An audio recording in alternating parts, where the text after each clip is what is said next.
How to handle problems. Are you feeling as surrounded by problems as a superhero by villains?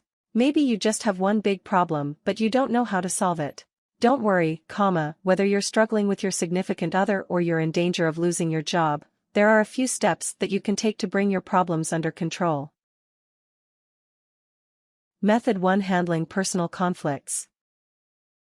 1. Avoid behaviors that make the problem worse. When you're having a problem with someone, first try talking to a person you trust, whether it's a significant other or just a friend. Sometimes it's easy to do things that make the problem worse before you have the chance to make them better.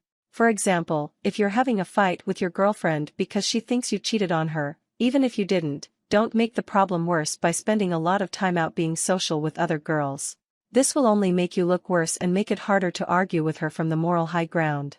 Instead, take a vacation from people until you work things out with her. Another example for a problem with a friend is if your best friend is mad at you for blowing off their party in order to spend time with someone else.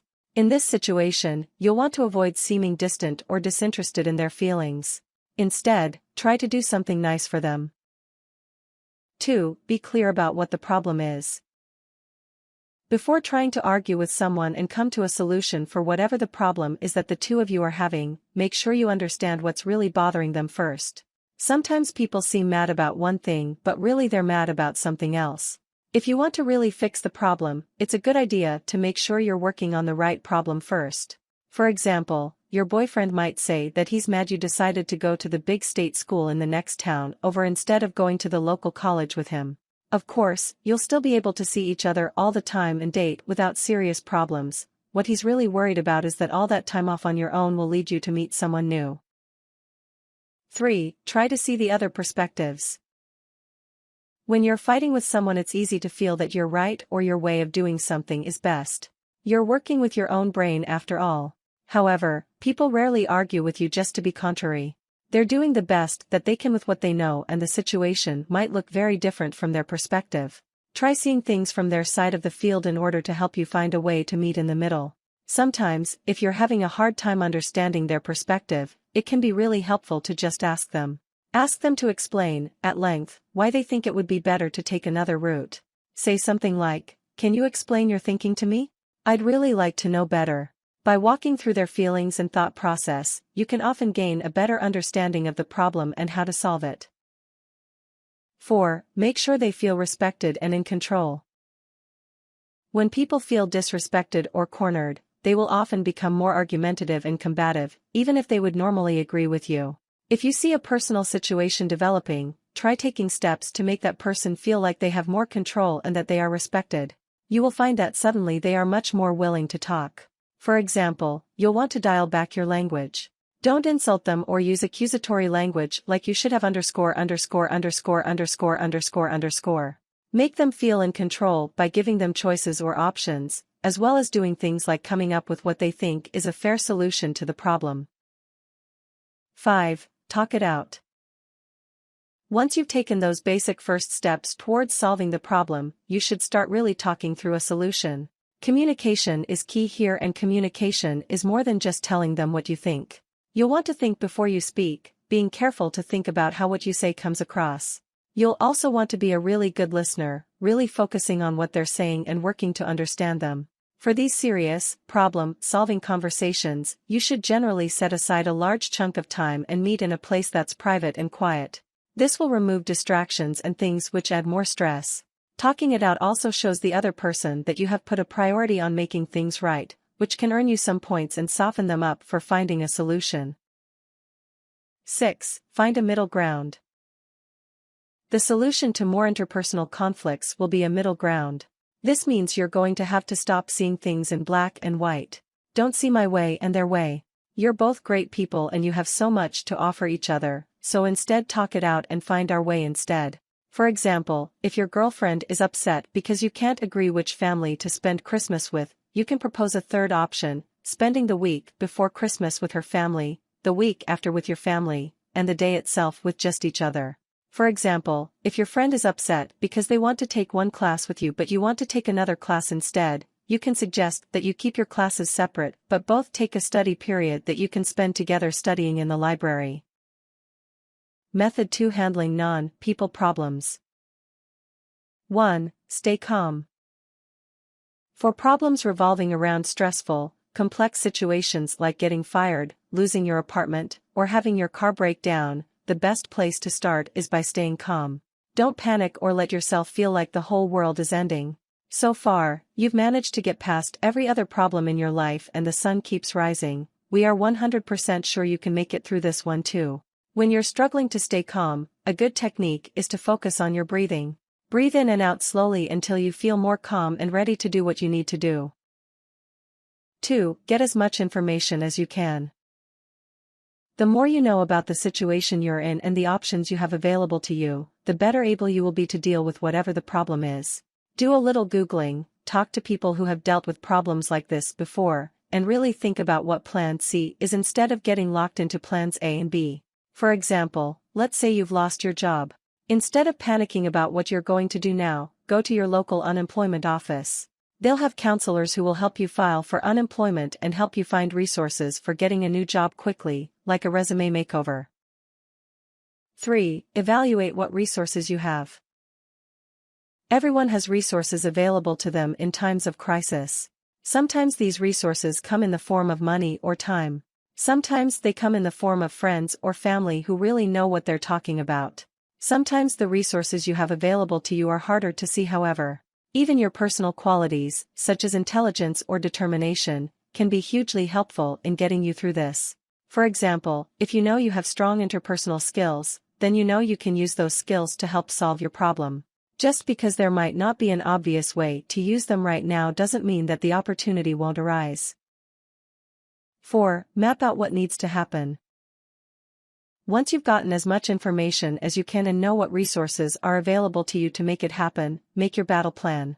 There's a reason the military has generals. Going in with a plan, even if it's only very basic, is better than just running in and hoping for the best.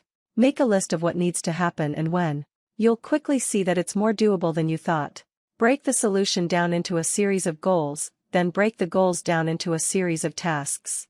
Decide when you'll do each task and where you can get a little extra help, and before you know it you'll have a great plan. Even just having a plan and working towards meeting your goals can often make things even easier because it makes your gatekeepers more willing to give you extra room and time to solve your problems. These people, like teachers, bosses, and creditors, will feel more comfortable being forgiving if you have a plan that shows you're serious. 5. Be ready to act. Now that you know what you need to do, do it. There's no time like the present, as they say. The sooner you start working to fix the problem, the easier it will be to fix it. It's scary to deal with problems because it's so hard to know how things will turn out, but you have to be confident that everything will work out in the end. Think of your life like a movie. It's not going to stop just because the villain starts causing trouble. The story might not go how you want it to go, but there will be a resolution in the end. And your life is hardly the day after tomorrow, so you'll be okay. 6. Communicate with people. A final piece of advice is that there are few problems which cannot be solved or at least helped by communicating more.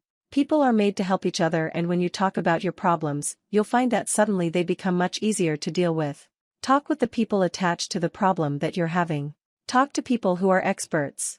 Talk to your friends and family. Ask for help. Even just saying what you're struggling with can spur someone to point out a good solution for you. Poor communication can also be the source of your problem, meaning that simply talking more may be what's needed to fix the problem. If nothing else, communicate the need for patience.